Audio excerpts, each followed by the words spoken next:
right, good afternoon. Great to be here. Very honored to be among this great lineup of speakers and of course in front of this expert audience. A lot of friends and ex-colleagues and current colleagues out there. I'm Marko from F-Secure Cybersecurity Services. We are a consultancy shop.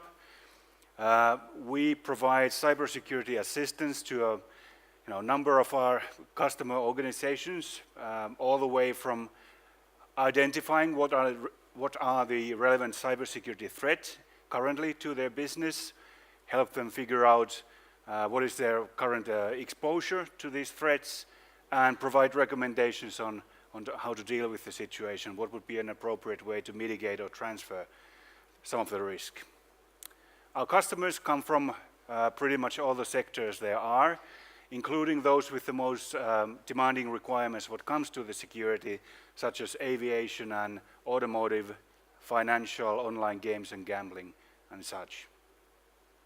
Our practice has been, it was founded over a decade ago, but about 2 years now we've been a part of F-Secure company. Now I started in this field, well it was called computer security then, about 15 years ago, early 2000s or so. And I guess many of you were around that time as well, and that was really interesting and exciting times to get into this field. I mean, if you look back, some of the most influential or impactful malware incidents actually happened during that time. You might recall, for example, this one, Love Letter, or the Love Bug as it was called. It was, I think, 2002 or 2003. Steal rates among like top 3 or top 5 of all incidents around the world. Estimated about $15 billion in damages across the globe. And there were, of course, others. Sasser, Blaster, Melissa, all these things that were really successful in propagating and causing all sorts of damage and grief among the organizations around the world. Now, when we look at the news today, and this is being covered in other fine presentations today as well, it doesn't look like a lot has changed. We still not only have these automated worms that seems to be running around, affecting infecting our businesses and systems, we have these all sorts of other things like data breaches and vulnerable technologies. So if you follow the stream of the news, it's really difficult to pick up what's actually relevant. Last week it was something about Microsoft technologies or vulnerabilities. This week it has to do something with Wi-Fi. Next week maybe encryption. When you are a business owner or service owner in a company and you worry about the level of cybersecurity in your operations, how can you make sense of all of this? And definitely you should. When you look at the news, some of them deal with the damages that the current threats cause for the companies and globally as a total. So when you look at the NotPetya incident, for example, in logistics, not only Maersk, but some other companies have reported major losses, hundreds of millions in the losses, and globally, of course, the damage is in the billions. We use the term cyber resilience to refer to the organization's ability to fend off all these attacks. It's not a trick or a technology of one activity that you should engage of, but the product or some of all these activities that are product of your cyber risk management process. I'm going to talk about 3 key capabilities I think fall under this umbrella. One of the relevant questions in our context and in our line of work is that customers often ask us, what are others doing? Are we doing the same as the others, or should we be doing something else? Well, now you can learn about 3 things that your competitors are doing. So here we go. It all starts with acknowledging what the risks are. The good thing about my line of work is that I get to meet a lot of service owners and business owners, that I get to talk to a lot of service owners and business owners about cyber risks. And I meet with individuals with varying levels of assumed responsibility in these areas. It's not that uncommon to meet a service owner or a business owner that says that, you know, cybersecurity is not my responsibility, even though he owns a business that's very much digitalized, and he should be concerned about that. I mean, and I kind of understand that he might have legitimate business concerns, like how to improve my top line, or whether my services and products are going to be competitive in this market. But if you own a service or business that's online, digital, it's run by computers, how is your top line going to look like if you get breached, if you lose the trust of your customers and business stakeholders? So this is very much a concern for the business owners as well, to make sure that a decent level of security and risk management is reached in these operations. And this is not to kind of expect that these things happen, and I very well understand that when you're developing your business, you expect good things to happen. You expect to win. You expect to be successful. You're an entrepreneur by heart. But this is just to acknowledge that every once in a while, even though you expect to have a nice trip, things will go wrong. And when the ice breaks, you want to make sure that you are surrounded by people who know how to act in that situation, where every hour and every minute counts, that they have the right tool, they know how to react and minimize the damage. So the first thing we're going to be discussing about is how to identify cyber risks so that you can document this in a way that it is understandable to your peers. So you can discuss this in your organizations. And there certainly is a lot of miscommunication when it comes to risk management, I've seen. And I guess it has to do with the fact that risk, to start with, is a very abstract, very intangible. What do we mean by risk? For God's sakes, we're predicting future, aren't we? So it's not that difficult to get wrap your head around that. And when we're talking about cyber risks, who knows what cyber means? Hands up if you know what cyber means. I was hoping there would be one who could tell me. So if you talk about cyber risks, it inherently is something that's very much up to interpretations. What does it mean anyway? So people from IT, InfoSec, business, it's very much today that they use the same terms like vulnerability or threat or risk to discuss these things, but they use the terms differently. They understand them very much in a different way. And so what to do about this? The key idea is to get these people together to discuss these elements. Risk assessments are not an activity where a single person takes an Excel sheet and starts to fill that out. You need to gather all the relevant stakeholders from business, IT, and InfoSec, and have them have a discussion, have them in the same room around the same table to discuss what are the relevant threats, what are the relevant risks in this context. And don't forget the third parties as well. What we've seen in one of the in many of the major breaches over the last few years, one of the common denominators there is the third parties. So third parties, vendors, whether it was a service vendor or platform service provider, anything who has a legitimate access to your data and systems, if they get breached, they can be used to as a channel to attack you as well.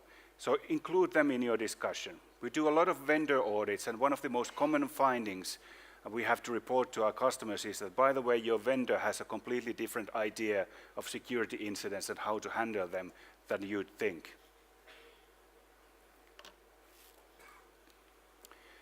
So, when you have these people around the table, you'll actually discover that they will start to work towards a common goal.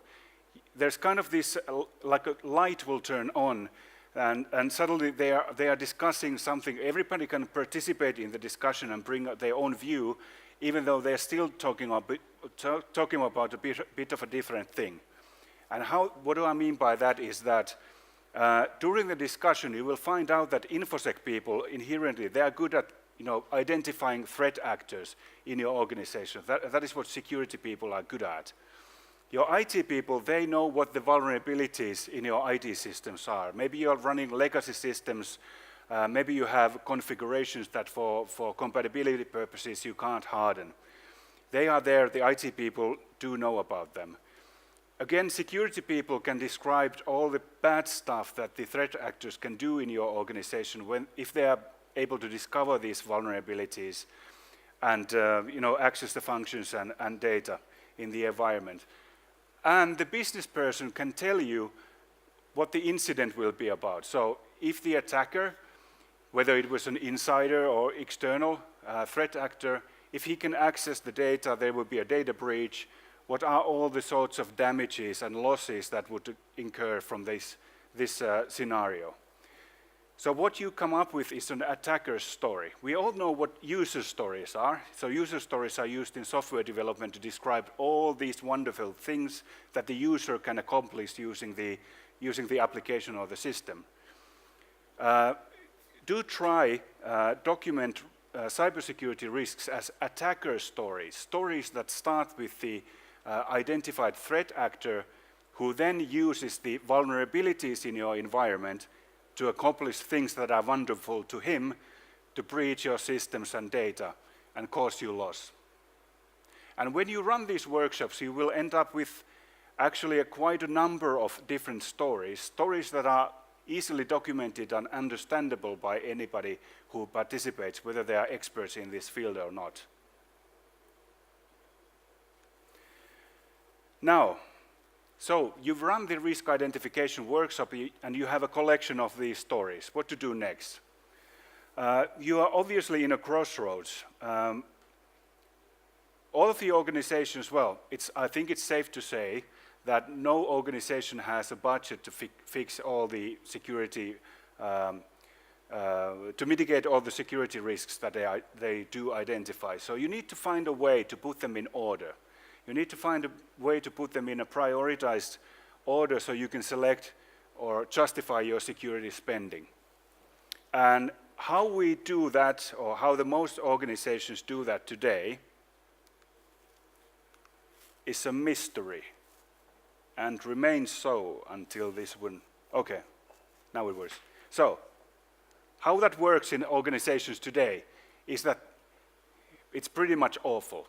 They use Excel sheets like this with all kinds of magical formulas to come up with color-coded outputs and percentages and high, medium, low labels.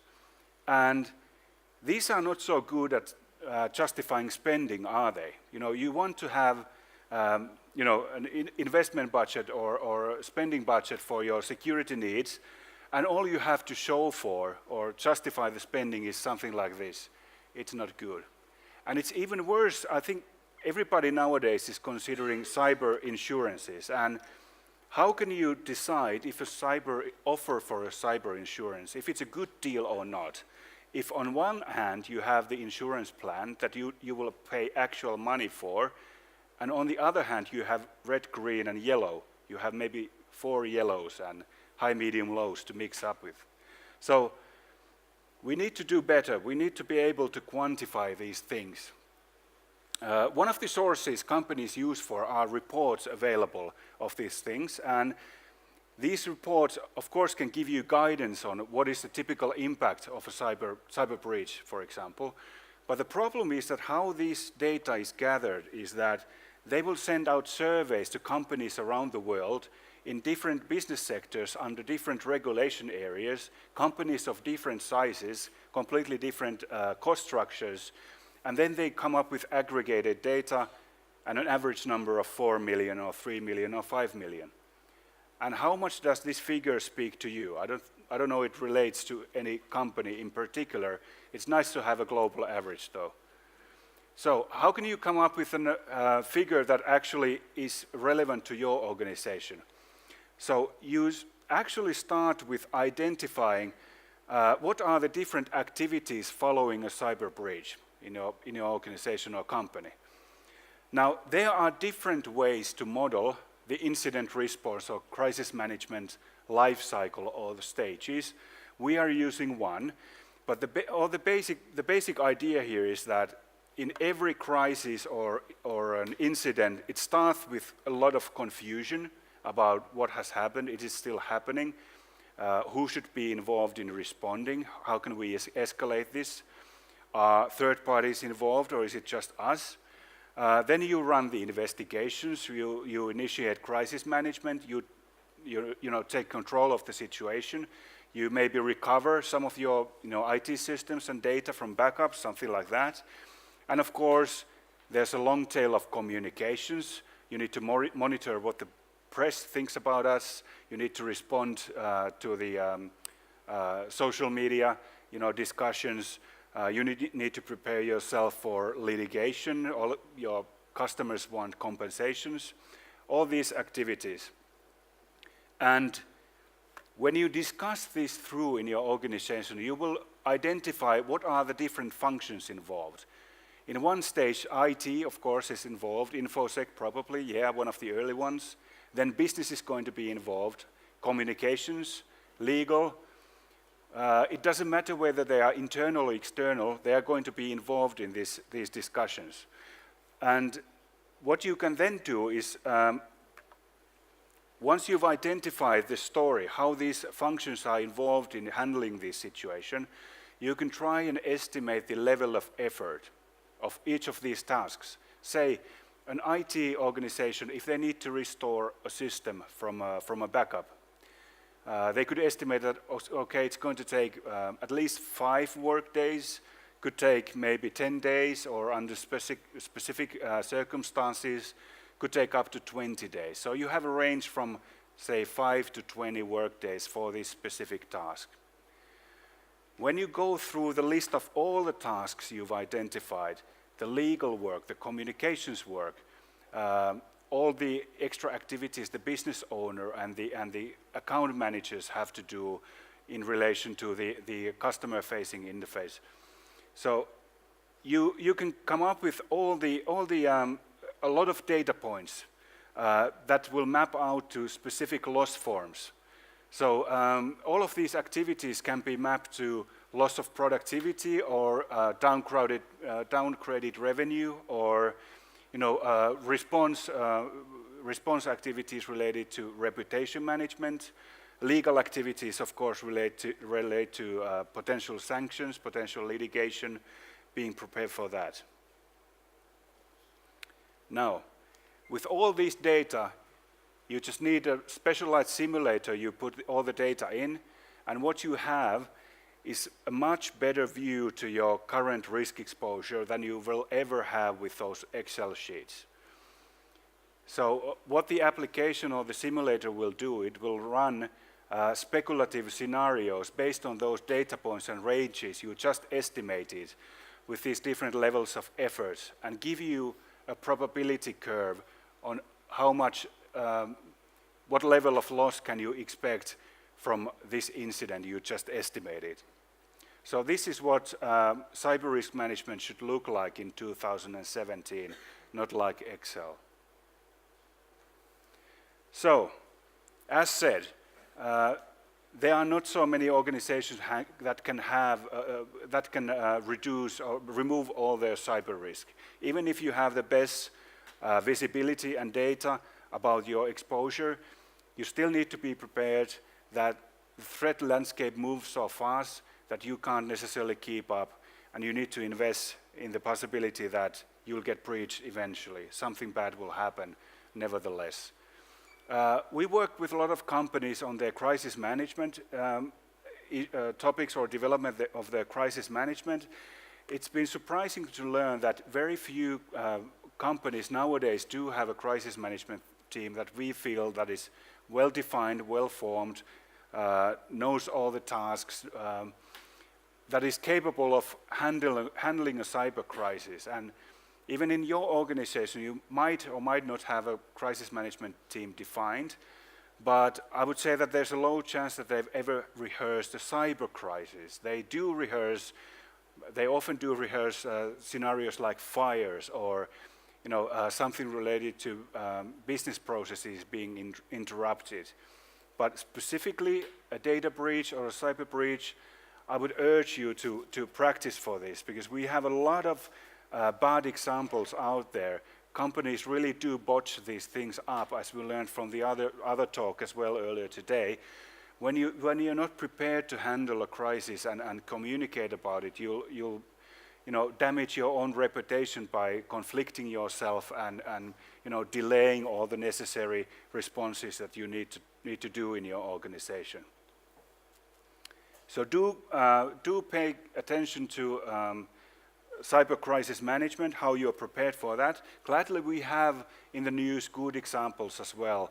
So Maersk has certainly been the good examples here. They've received a lot of praise from the way how they handled the communication of this disaster that they were faced with earlier this year, and actually they're still recovering from that. And one of the good things they did was that they've been very good in communicating about their current situation to their external stakeholders, and it's been completely open on their website as well. So, and when you have all these crisis management activities defined, of course, you do need to rehearse. You do need to rehearse cyber crisis as well. It's completely different to lead a scenario like that than a very concrete one like a fire or other physical interruption. Now, we've talked about 3 capabilities today that we feel are very relevant to improving the cyber resilience in your organization throughout. But as with all change management, it's crucial that you keep at it, so you are persistent in your decision to make this change happen. There will be pushback, and you will need to keep at it, but over time you will see the improvement and gradually the resilience in your organization and business processes will grow. Right. Thank you very much. Kiitos.